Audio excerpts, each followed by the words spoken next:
acontecendo em São Paulo, que pode acontecer em São Paulo, que eu queria que o senhor comentasse, que, a meu juízo, é assustadora, que é a privatização de presídios.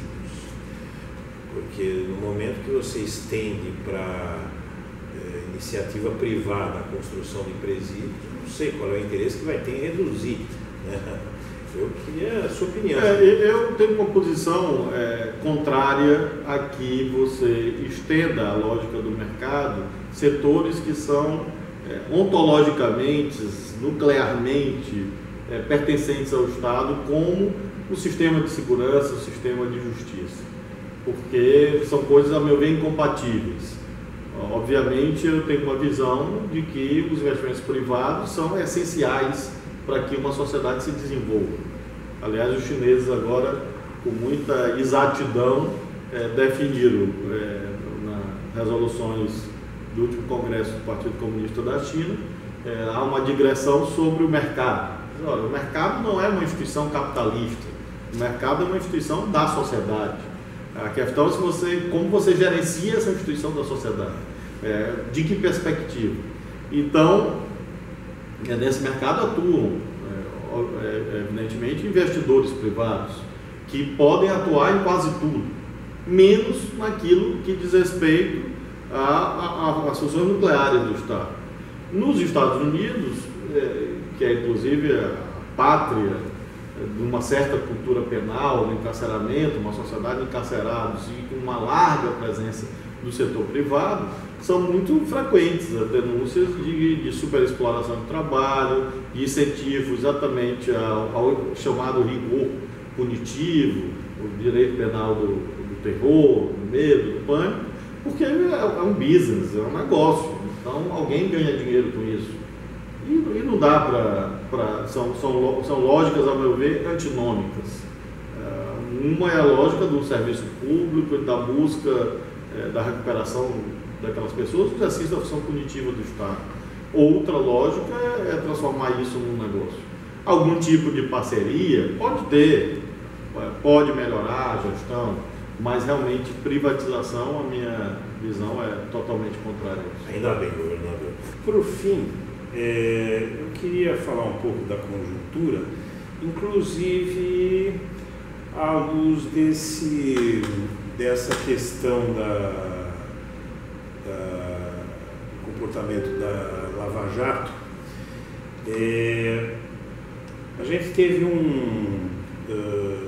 uma notícia hoje na Folha de São Paulo de que a sede da Polícia Federal em Curitiba, ela parou na última sexta-feira para a gravação das cenas de um filme que está sendo feito, onde o protagonista do filme é o juiz Sérgio Moro,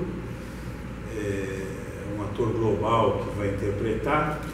Outros atores da Globo, tem mais uma politização, assim, Wagner Moura, por exemplo, ele se recusou a fazer esse filme. E nesse momento, o senhor, como ex-juiz federal, como advogado, como uma pessoa que conhece o direito, como é que o senhor vê essa espetacularização da Lava Jato, essa postura da Polícia Federal? Eu vou lhe jogar mais um elemento para considerar. Recentemente, o autor de um livro sobre a Operação Manipulite na Itália, eu esqueci o nome do sujeito, ele esteve aqui no Brasil e ele inspirou, inclusive, com a obra dele sobre a Operação Mãos Limpas na Itália, ele inspirou o juiz Sérgio Moro. Segundo o próprio Sérgio Moro, foi jantar com o Moro e ele fez uma crítica muito contundente à Lava Jato, dizendo que as semelhanças entre a Lava Jato e a Operação Mãos Limpas na Itália é uma semelhança muito tênue, porque aqui no Brasil a Operação Mãos Limpas na Itália pegou todos os partidos, de direita, de esquerda, pegou todo mundo. E aqui no Brasil só pega o PT, basicamente aliados do PT, né? Como, por exemplo, Sérgio Cabral, Garotinho, outros, o próprio Cunha, gente que estava aliado ao PT. Então ele só foca uma vertente, sendo que há denúncias de corrupção contra muitos tucanos, O caso mais clamoroso, eu publiquei hoje um post sobre isso, é o do tucano Eduardo Azeredo, ex-governador de Minas, que tem um processo que se arrasta desde o século passado, que não chega nunca a termo, e a gente tem denúncias contra José Serra, contra Alckmin, contra Aécio Neves, contra um monte de tucanos, e nada disso anda. A gente parece que só anda se for aliado do PT, se for petistas ou alguém com alguma ligação com o PT. Então, como é que o senhor vê essa questão da Lava Jato? Bom, em primeiro lugar é preciso repor a verdade sobre, a meu ver, duas questões fundamentais. A primeira, eu já li, bastante impressionado, pessoas dizendo que a corrupção da Petrobras começou em 2003. Não é verdade. Infelizmente não é verdade. Há um fato muito notório, que foi uma entrevista do jornalista Paulo Francis, ainda nos idos dos anos 90 do século passado, século XX, que já se referia a problemas na Petrobras. Delatores, inclusive, disseram isso, que essas relações indevidas entre funcionários, empreiteiras, empresas, data de outros governos, inclusive.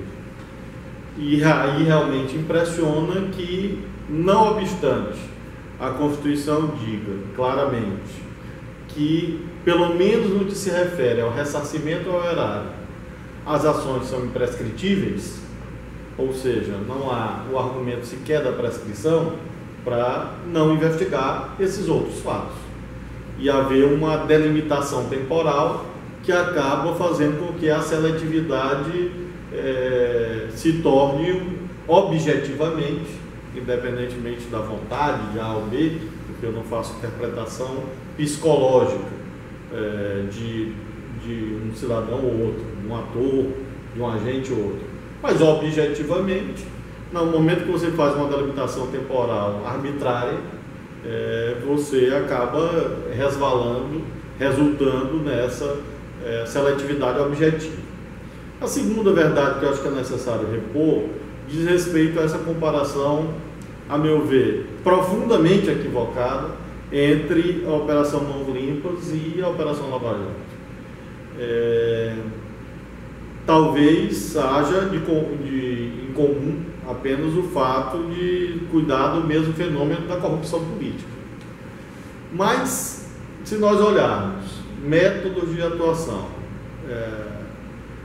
formas de atuação, instituições envolvidas, como o sistema político, num caso e no outro, foi atingido, nós vamos encontrar mais diferenças do que semelhanças.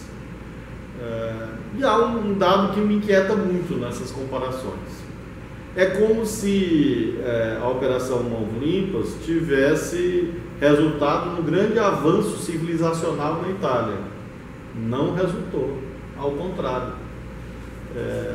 O sistema partidário, o sistema político da Itália foi totalmente deslegitimado e destruído. Há quem ache isso bom, porque não olha as consequências, que foi exatamente a escolha de alguém que fez governos mais corruptos do que aqueles que supostamente que foi o Silvio Berlusconi, que depois acabou por ser denunciado, processado e condenado. Então eu realmente acho que há uma distorção imensa nessa abordagem em torno de uma causa justa. A causa é justíssima. Você combater o mau uso de dinheiro público, de gente com dinheiro na Suíça, consumo suntuoso com dinheiro público, relações promíscuas, cotidianas, com empreiteiras, etc. É claro que é uma causa universal.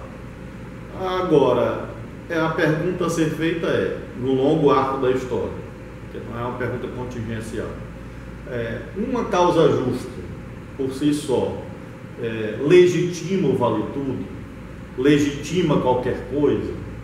Acho que a resposta mais adequada ao nosso tempo e ao nosso sistema constitucional é que não. Que os fins não justificam os meios. sobretudo quando você tem uma função precípua do direito. O direito não é um fenômeno natural, é um construto cultural, é uma instituição que tem várias funções. Por exemplo, limitar o poder. A segunda função, controlar a subjetividade de quem julga. Para isso existem as regras. Porque, imaginemos nós, qualquer um que nos assiste, se o julgador é livre para impor a sua subjetividade, nós removemos um sistema de garantias de que as pessoas não vão ser vítimas de absurdos, de violência por parte do Estado. Para isso que existem as normas, as regras de contenção do poder,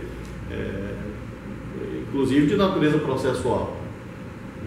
Nenhum juiz pode fazer o que quer a qualquer tempo, de qualquer jeito. Por várias razões, uma das quais é que você tem um déficit de legitimação genética no Poder Judiciário, que é a não eletividade. Então, não é um poder derivado diretamente da soberania popular, e por isso mesmo, com muito mais razão, as normas de procedimento, de conduta, são mais importantes ainda, porque são elas que suprem esse déficit de legitimação democrática, de deficiência derivada do fato de ser um poder que deve se comportar de modo mais técnico que político. Então, essas premissas servem exatamente para iluminar um pouco esse debate, que às vezes segue, de um lado, a lógica da espetacularização, que é muito nociva. E quem diz isso? E o Sérgio Moro, ele acha que essa ele não usa o termo espetacularização, mas ele acha que é importante a publicidade para ter o apoio da sociedade. Mas o problema é que o juiz que busca o apoio da sociedade deixou de ser juiz. Essa é a questão de fundo, porque, aliás, quem diz isso é a Bíblia. O ensinamento milenar, porque quando a Bíblia retrata o julgamento de Jesus Cristo, confrontado com Barrabás e submete à opinião pública, diz: Jesus Cristo ou Barrabás? Barrabás ganhou. É uma ilustração do que acontece quando o judiciário se despe de uma função que é sua e só sua, de ser contra-majoritário. Por isso que ele não é eleito, porque ele não é eleito não é por uma razão metafísica, é por uma construção teórica que considera que, para ser mais técnico e poder ter independência, inclusive para julgar contra a maioria, é um contrassenso. Ele não pode ser eleito. Então, é a negação da própria razão de ser do judiciário como poder técnico independente supra partes. Por isso que o juiz não pode fazer apelo às massas, né? E isso é próprio das funções políticas do Estado, aí sim. Então, é uma questão realmente muito aguda, essa distorção dessa noção de transformação do processo, especialmente o processo penal, num artefato de produção de fatos midiáticos. Porque isso, repito, nega a razão de ser e a legitimidade do próprio judiciário como instituição que foi construída, inclusive para conter as paixões da maioria, como essa referência bíblica alude. A outra questão ligada a esta diz respeito à consequência que isso produz de individualização de uma função que tem que ser coletiva. Acho que nesse sentido a Suprema Corte dos Estados Unidos dá uma grande lição. A Suprema Corte dos Estados Unidos, ela não julga em público, isso é muito discutível, mas a razão é que eles consideram que é o tribunal julgando, é a instituição julgando, e não julga em público, inclusive para que nenhum juiz queira ser ele próprio o portador único dos holofotes, por exemplo. Então há questões realmente muito profundas e algumas delas seculares que estão sendo abaladas por conta da Operação Lava Jato, e acho que isso em algum momento vai ficar mais evidente. Fala-se, por exemplo, numa derrogação do direito e o surgimento temporário do direito excepcional.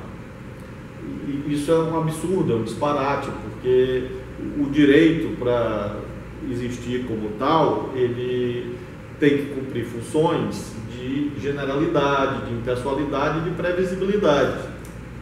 Por isso que o direito não pode ser excepcional, não pode ser ad hoc, não pode ser de acordo com o apetite individual ou de acordo com o destinatário da norma, porque senão você vai introduzir um arbítrio de acordo com os apetites de A ou B. Então há uma série de questões assim, que me inquietam muito.